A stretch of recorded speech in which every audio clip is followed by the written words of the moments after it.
Shalom, igreja, paz do Senhor, tudo bem? Estamos aqui em um domingo, e não só mais um domingo, mas um domingo especial que o Senhor preparou para nós. Que você possa entender que esse domingo é um domingo diferente para você. Esse domingo pode ser um domingo transformador para a sua vida.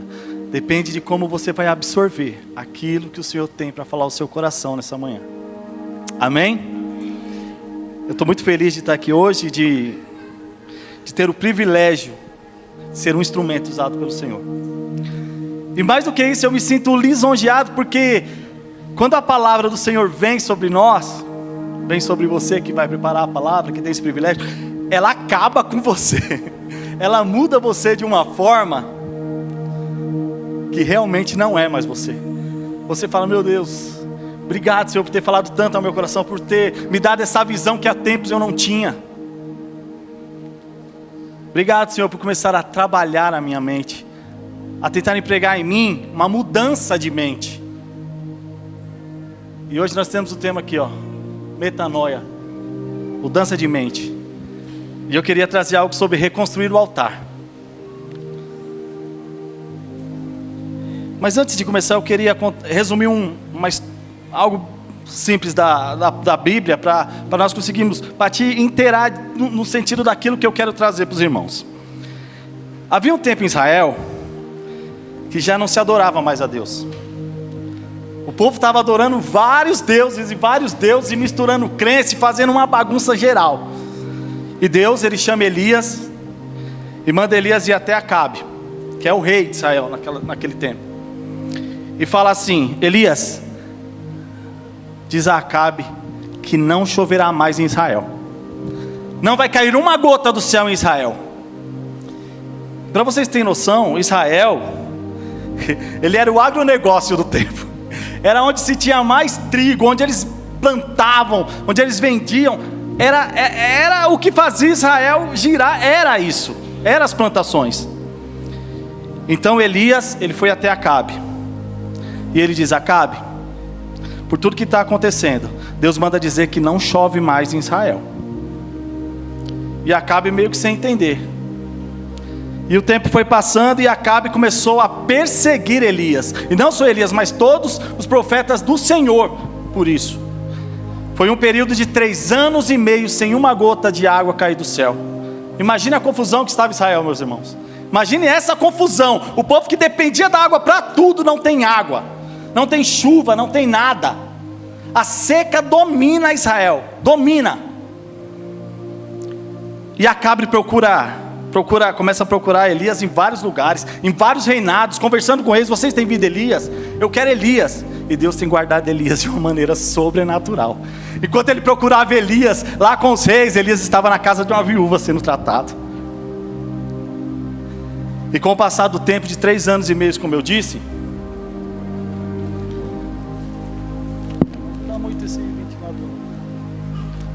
com o passar dos tempos de 3 anos e meio, Deus chama Elias de novo e fala: Elias, vai até Acabe. Vai até Acabe. E Elias não questionou. É isso, Senhor? É isso. E aí, eu vou começar a ler o texto com vocês, a gente se inteirar junto. Por favor, 1 Reis 18. 1 Reis 18, o versículo 16. O texto é um pouco longo, é extenso, mas eu gostaria que você se envolvesse, para que você consiga entender bem. É uma história de um homem que transforma a vida de pessoas através de Deus. E é isso que nós vamos viver aqui hoje, amém? Amém.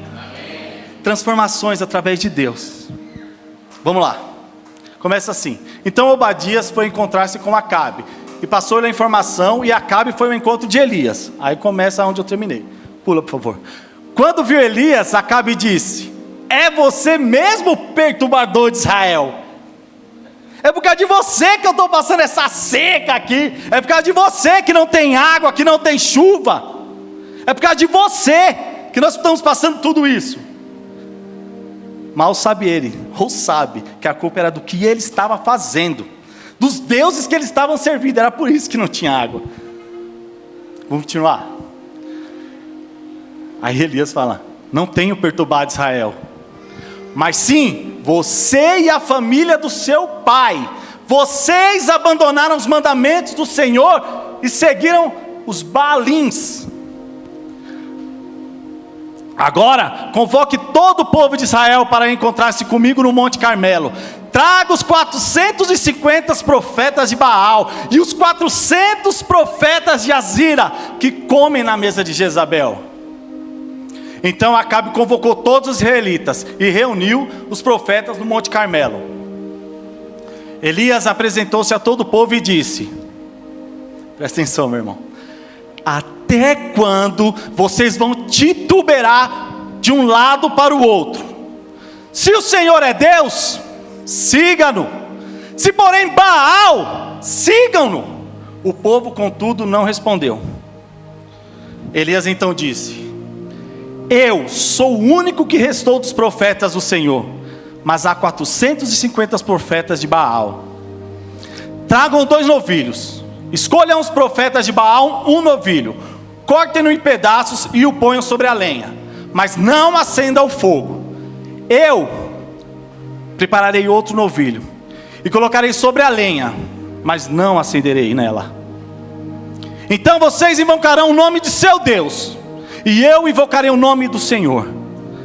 Aquele que responder por meio de fogo é que é Deus. Então todo o povo disse: o que você disse é bom. Elias disse aos profetas de Baal: escolham um dos novilhos, preparem-no primeiro, visto que vocês são muitos. Clamem pelo nome do seu Deus, mas não acendam fogo. Então pegaram o novilho que lhe foi dado e prepararam. Clamaram pelo nome de Baal desde a manhã até o meio-dia. Ó Baal, responde-nos! Gritavam, dançavam em volta do altar que haviam feito, mas não houve nenhuma resposta. Ninguém respondeu. Ao meio-dia, Elias começou a zombar deles. Gritem mais alto, dizia. Já que ele é um Deus, quem sabe está meditando, ou ocupado, ou viajando. Talvez esteja dormindo e precisa ser despertado. Então passaram a gritar ainda mais alto e a ferir-se com espadas e lanças, de acordo com o costume deles, até sangrarem. Passou o meio-dia e eles continuaram profetizando em transe até a apresentação da oferta da tarde. Contudo, não houve resposta. Ninguém respondeu e nem deu atenção. Então Elias disse a todo o povo: aproxime-se de mim.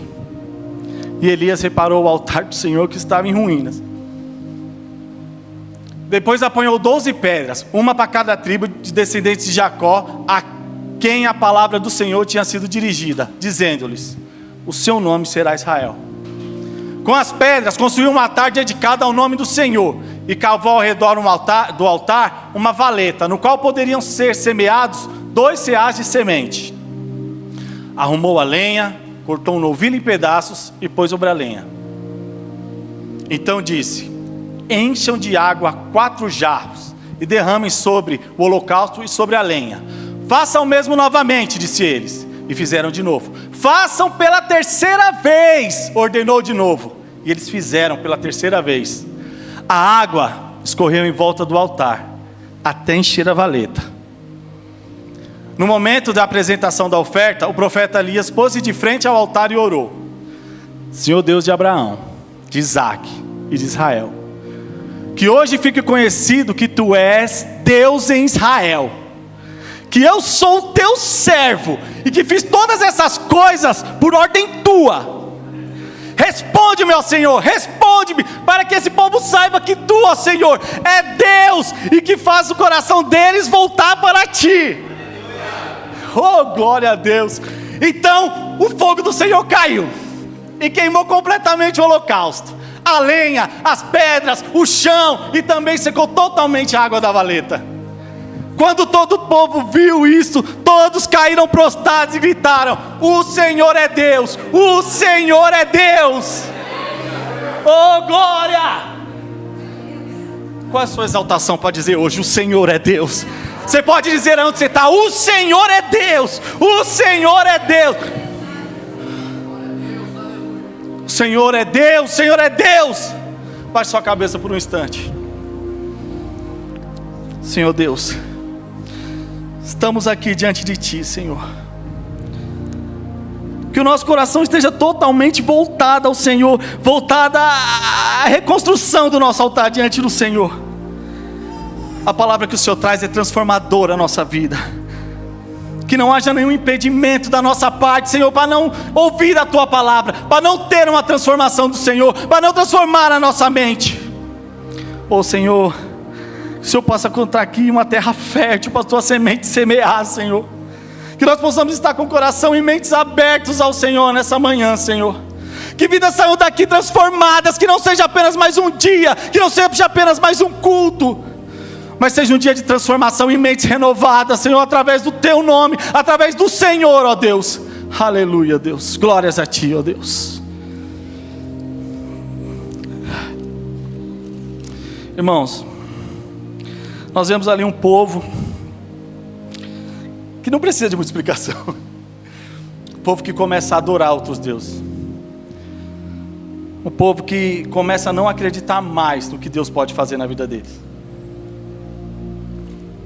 Nós vemos ali um altar destruído.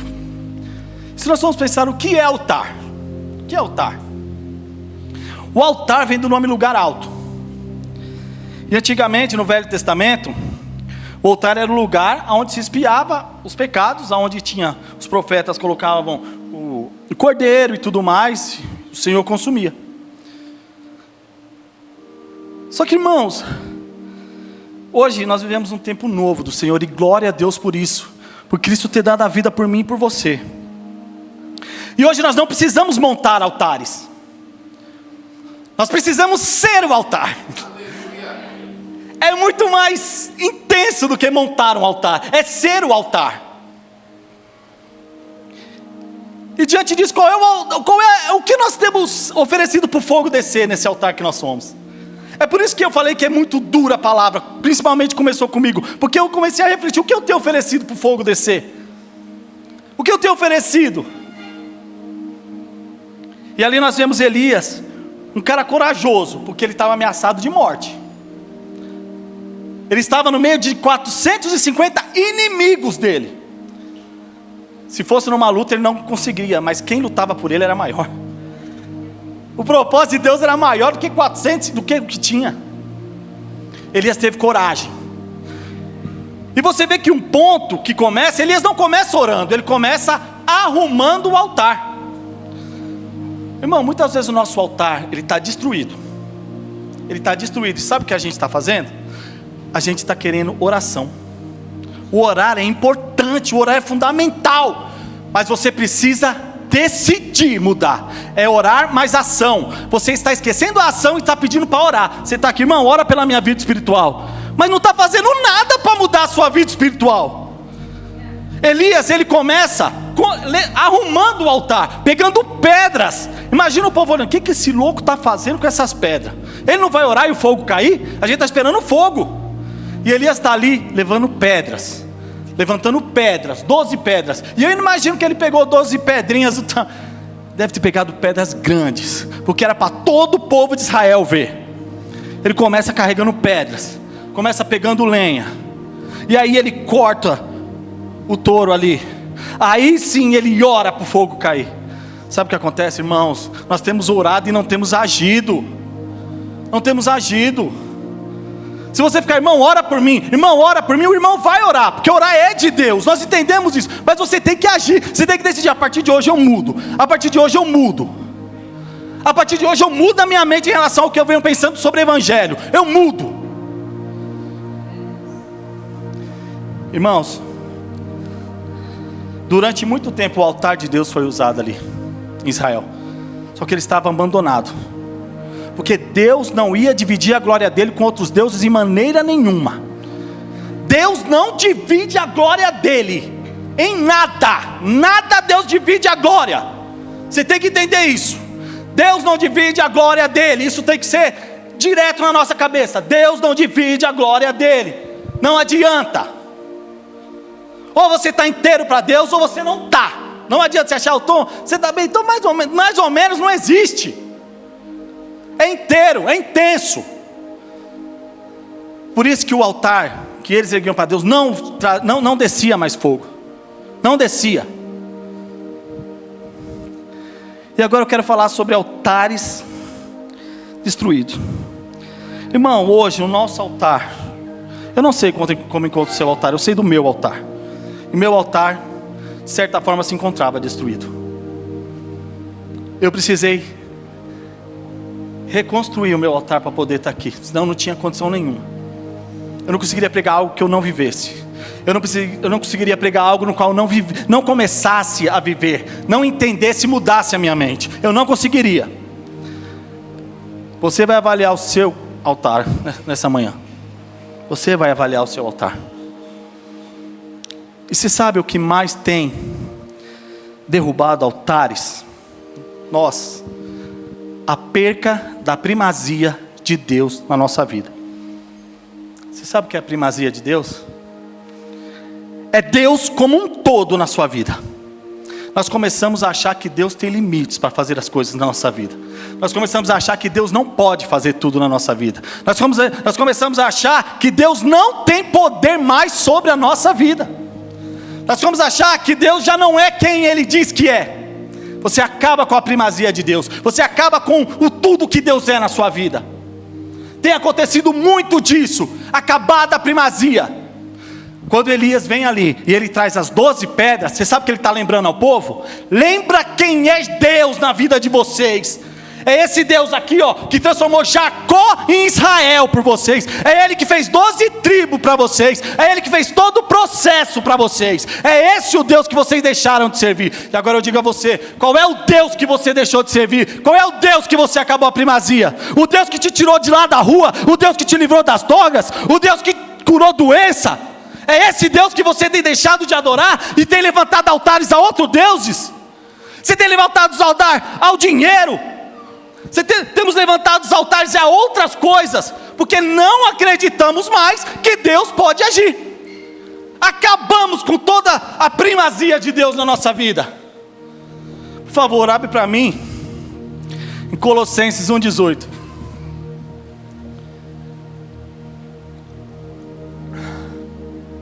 Presta atenção nisso aqui, irmão. Irmão, entende isso aqui, Ele é a cabeça do corpo, que é a igreja. Eu não estou falando igreja templo. Não estou falando igreja templo. Estou falando igreja você. É o princípio. É o primogênito dentre os mortos. Para que em tudo tenha a supremacia. Você consegue dar um glória a Deus para isso, irmão? Você consegue dar um Deus para essa supremacia que Deus tem? E nós perdemos isso por não acreditar que Ele pode fazer mais. É o começo, é o início do seu altar sendo destruído. É o começo do seu altar sendo destruído.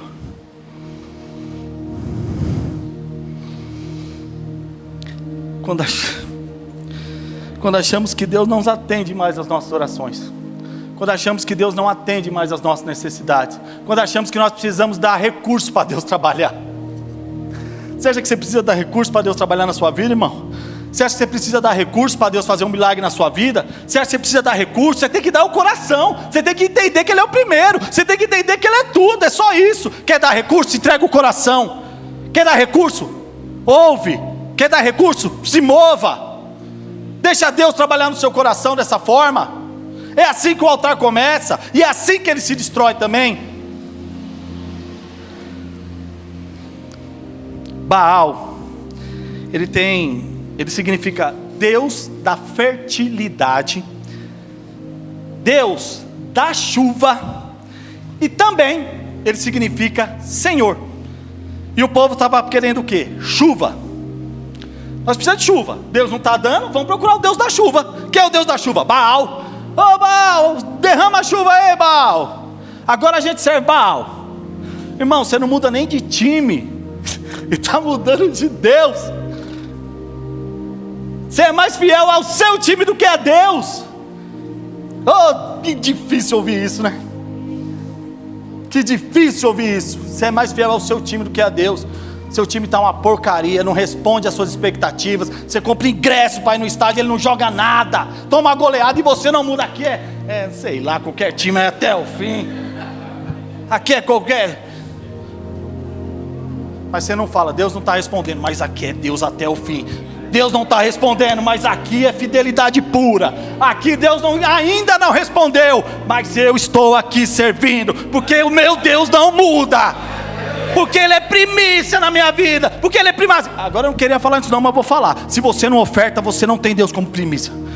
Eu não queria falar isso, irmão. Não queria falar isso. Se você é bem sucedido e não dizima, o que você tem não é Deus que está te dando. Porque Deus trabalha naquilo que você entrega. E quando você não oferta, você não entrega. Você acha que outras coisas têm condição. Você está confiando nos seus clientes. Você está confiando na maré alta enfim, não sei o que você está confiando. Mas em Deus não é. Porque quem oferta é generoso. Reconhece quem é que está tomando conta. Se está duro para você, irmão, pode ir embora. Mas foi duro para mim também. Foi duro. E eu quero continuar aqui.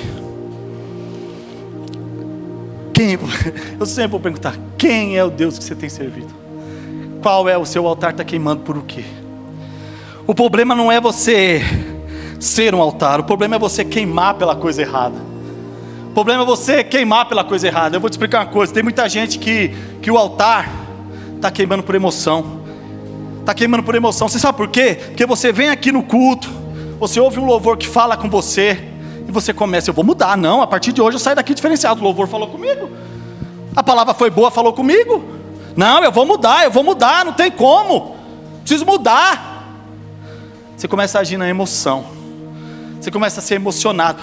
Vocês veem que os profetas de Baal, quando eles eram emocionados, o que eles faziam? Eles se cortavam, eles gritavam, eles cantavam, eles gritavam, eles se sangravam, eles se sacrificavam em prol disso. É emoção para que chamar a atenção de Deus de alguma forma. Deus, eu estou fazendo, viu? Eu estou fazendo, viu? Você está agindo na emoção, irmão. A emoção não faz você crescer. A emoção não te faz crescer. A emoção não te faz crescer. A emoção te para, na verdade, porque você é frustrado na emoção. A emoção te frustra, porque não tem fogo no altar. Deus não vai operar num altar rachado. Deus não vai operar num altar quebrado. Mas um altar quebrado gera emoção. Gera, porque é emoção. Você viu o altar bonito, está quebrado, mas para você está remendando o altar. Está tentando remendar. Não adianta, que Deus não vai agir por emoção. A emoção não vai te levar a lugar nenhum. Você sabia que tem igreja que age na emoção até hoje, tentando ludibriar as pessoas com emoção, com a musiquinha de fundo, um pastor conhecido. Isso é emoção, irmão. É quando você sente, sai, quer fazer várias coisas no qual Deus não te deu direção nenhuma para fazer. O altar quebrado, sabe o que ele gera também? Enganação. O altar quebrado gera enganação, meu irmão. Você sabe por que eu digo isso? Porque é o que nós vemos. O que nós vemos em algumas igrejas aí fora. A enganação que certas pessoas estão usando pelo nome de Deus apenas para atrair mais pessoas. Um evangelho barato. Um evangelho sem renúncia. Um evangelho onde te agrada. E enchendo a igreja com isso. Isso é enganação, meu irmão. Isso é um altar aqui que tem enganação.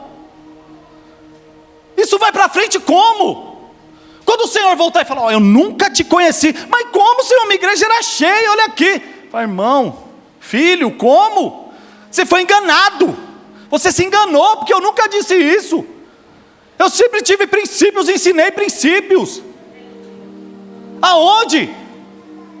Nós estamos vendo pessoas interessadas em encher igrejas, mas do jeito, vem, aqui você pode vir como vier, mas pode ficar como você quiser. Não, aqui você vem como vier e Deus te transforma. Não é assim. O evangelho é confrontador. Imagina se Paulo fosse adaptar o evangelho a ele. Não tem condição isso. Tem muita gente sendo enganada. Às vezes você pode ser enganado dentro da igreja. Se o seu altar não tiver estruturado, você facilmente vai ser enganado. Ou pior, você vai enganar pessoas. Você vai enganar pessoas pelo evangelho que você quer servir. Eu venho na igreja, mas se não for do meu jeito eu não quero, eu procuro outra. Irmão, tá fácil achar igreja hoje. A palavra é essa, tá fácil achar igreja. Tá fácil.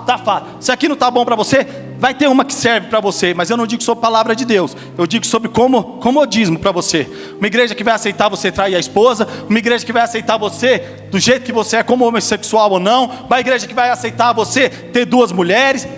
Vai ter, mas que igreja é essa? Qual é o fogo que desce nessa igreja? Deus não participa disso.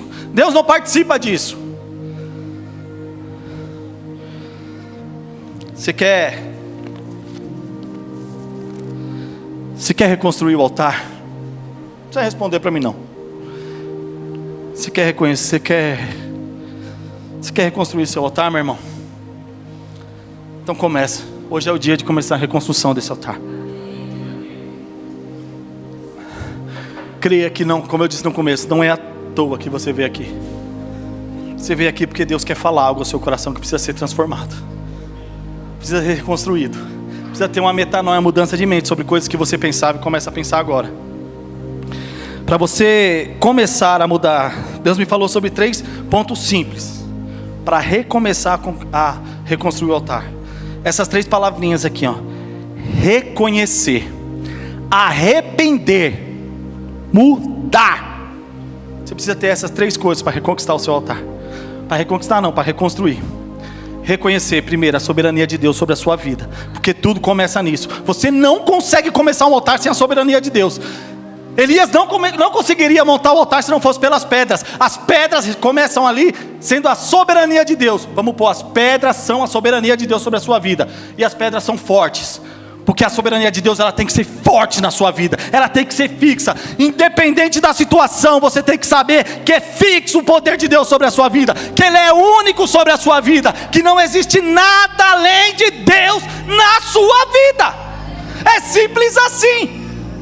Você começa reconhecendo: o Senhor é tudo para mim. O Senhor é tudo para mim. Tudo que eu tenho. Tudo. E quando você diz tudo, você engloba tudo. Você não diz assim: o Senhor é tudo, mas não mexe no meu carro. O Senhor é tudo, mas não tira a vida do meu filho.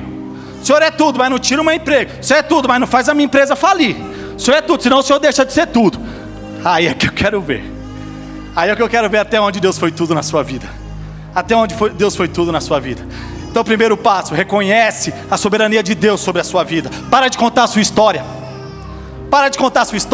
Começa a contar a história de Deus. Para de contar que Deus te tirou do vale. Para de contar que você saiu do vale. Para de contar que você saiu das drogas. Para de falar que você começou do nada e tem uma igreja grande. Começa a dizer: Deus me tirou de onde eu estava.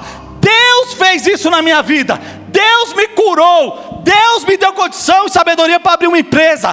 Deus me deu uma esposa que Ele é para mim. Começa a dizer o que Deus faz na sua vida, não as vantagens que você tem na vida, porque não foi nada sobre você.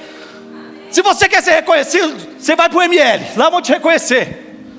Você quer que o povo saiba sobre sua vida? Escreve um livro. Agora, quando você for falar para as pessoas sobre a sua vida, fale sobre Deus na sua vida, não fale sobre você, porque nós não somos ninguém sem Deus. Glória a Deus. Desculpa. Irmão, quando eu falo de... Segundo ponto: você reconheceu Deus. Isso vai acontecer natural, viu?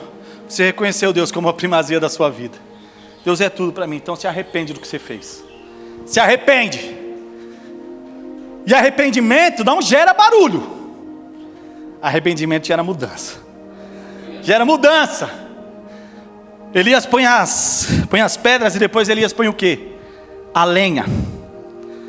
Vocês vão ver como Deus é bom. Ele faz tudo para a gente entender. Eita. Glória a Deus. Presta atenção aqui, irmão. Só foi uma água, pelo amor de Deus. Elias, ele coloca as pedras como fundamento.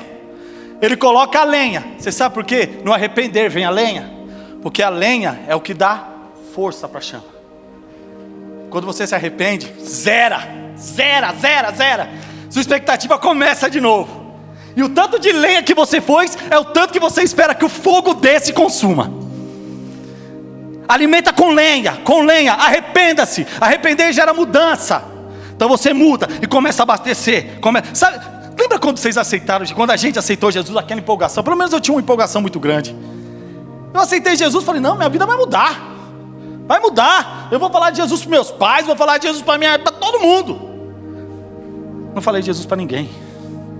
Acabou, saiu da igreja, acabou. Eu fui com vergonha de dizer que eu era crente a partir daquele momento. Não pus lenha nenhuma no altar. Lenha nenhuma.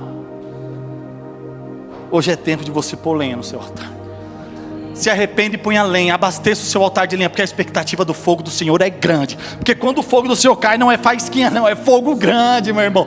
É fogo de Deus, é fogo santo, não é?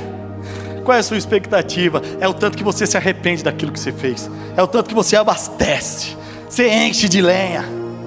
Você quer uma fogueira para durar o dia inteiro? Põe lenha. Põe expectativa no Senhor, porque Ele faz. Porque primeiro lá você viu que Ele é a primazia da sua vida, e depois você enche com a expectativa que você tem. Oh glória. Aí vem o mudar. Você viu que é uma lógica. Você reconhece, se arrepende, muda. 3 passos. Reconhece, arrepende, muda. E aí o Senhor vem, aí Elias vem e coloca o quê? O boi. Ele mata o touro, corta a carne e põe sobre a lenha. Você sabe o que significa o touro? A carne significa exatamente a carne, a sua carne que é colocada no altar, para que seja consumida, para que a sua carne seja totalmente consumida e não haja mais nada seu. Sabe, toda a sua idolatria você corta e põe lá. Todo o seu eu você corta e põe lá. Toda a sua inteligência emocional você corta e põe lá. Tudo que você imagina você corta e põe lá. Você entrega como sacrifício. O cordeiro não precisa. Você sabe por que não precisa do cordeiro? Eu não estou falando do cordeiro. O cordeiro já foi entregue há muito tempo. Deus já entregou o cordeiro para o nosso sacrifício. Deus já entregou o cordeiro. O Jesus veio como cordeiro para sacrifício da sua vida, para que você não precisasse mais fazer sacrifício, mas fosse o sacrifício. Ele veio como o sacrifício, o cordeiro vivo que veio do céu para o teu altar. Você precisa pôr a carne. Coloca a carne, todo o seu entendimento. Sabe essa frustração que você tem? Coloca no altar. Sabe essa frustração que você tem com alguém da igreja? Põe no altar. Ela precisa ser queimada, precisa ser consumida. Sabe a frustração que você tem com o seu chefe? Põe no altar. Sabe a frustração que você tem com o seu vizinho? Quero ver você pôr ela no altar. Quero ver você queimar ela.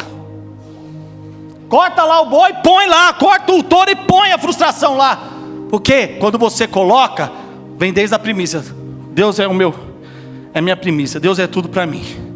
Eu me arrependi, eu decidi mudar. Então é o Senhor que toma conta. Porque o fogo não é seu, o fogo é de Deus que vem e queima. Quem tira é Deus, não é você. Não é você. Se fosse natural, você mesmo fazia um fogo ali e queimar. Mas não é natural. É sobrenatural o fogo de Deus. É sobrenatural, coisa que você não entende. Reconhecer, arrepender, mudar. Tem uma parte que depois disso ele faz todo o processo e ele fala o quê? Você vê que aí Elias para de fazer. Ele pôs a pedra, lenha, fez o rego, colocou o touro e aí ele para. E o que ele fala? Vocês aí, coloquem água no altar. Derramem água no altar. Ô, irmão, naturalmente falando, o que mais impede o fogo de acontecer é a água. Não tem como, é água e fogo, são avessos uma coisa a outra. É natural isso. Se está pegando fogo, a naturalidade é pegar minha água que derrubou aqui e jogar no fogo. O diabo talvez tentou apagar o fogo aqui, mas não vai apagar não. Ele tenta jogar água. E você sabe por que o povo que foi derrubar água Porque são as pessoas que vão tentar apagar o fogo do seu altar. São as circunstâncias que vão tentar jogar água no seu altar. Não tinha nada a ver com Elias. Não tinha nada nesse momento a ver com Deus, mas sobre as pessoas estarem ali jogando água. As pessoas, o diabo, vou dizer as pessoas em forma de diabo, querendo atrapalhar o fogo de descer sobre a sua vida, impedindo o fogo do Senhor de cair sobre a sua vida. E ele fala ali que a água vem, e não é pouca água, é muita água. É jogar 3 vezes água, água, água, jogando em cima do altar, jogando em cima do altar ali, do altar. E você vê que a Bíblia fala que só molhou a carne e a lenha, as pedras não foram molhadas. Você sabe por quê? Porque se você tiver primazia de Deus em tua vida, nada vai te abalar. Nada te abala se você estiver firme em Cristo. Não tem água que impeça o fogo de acontecer, se você tiver a convicção de quem é Cristo na tua vida. Se você tiver a convicção do sacrifício de Cristo, da morte de Cristo pela tua vida, sendo nós ainda imerecedores disso.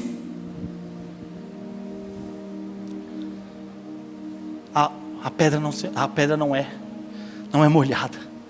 E aí sim, depois de tudo isso, Elias ora. Aí Elias vai falar com Deus, porque o altar está preparado.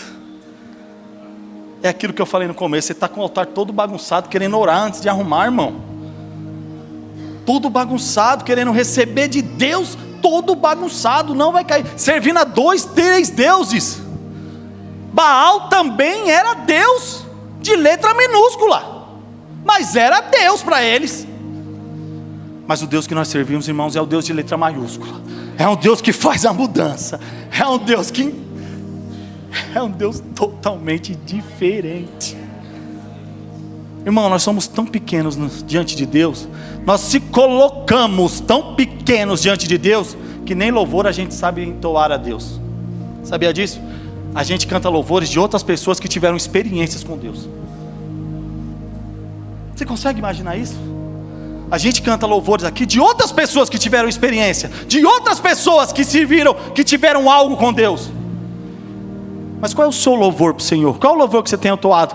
Qual é o louvor que você tem levado ao Senhor? Qual é o louvor? O seu louvor não precisa ter melodia.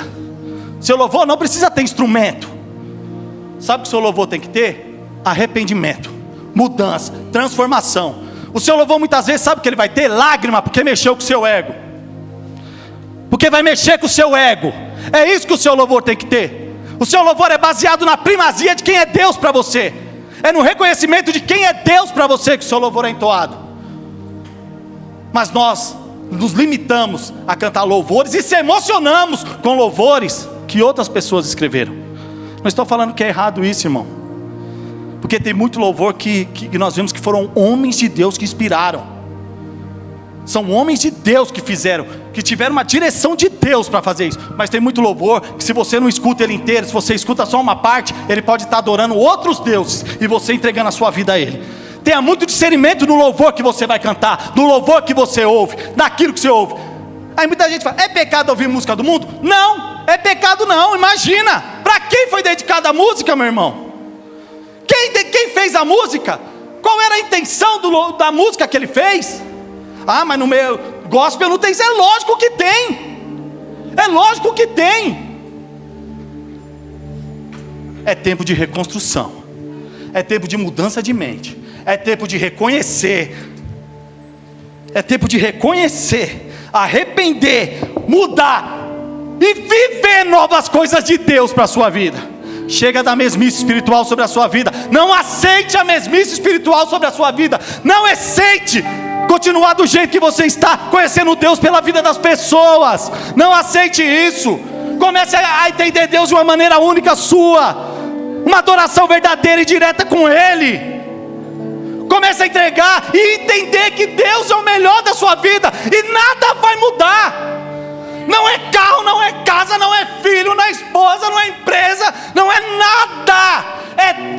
sobre o Senhor. Glória a Deus. Se coloque de pé por um momento.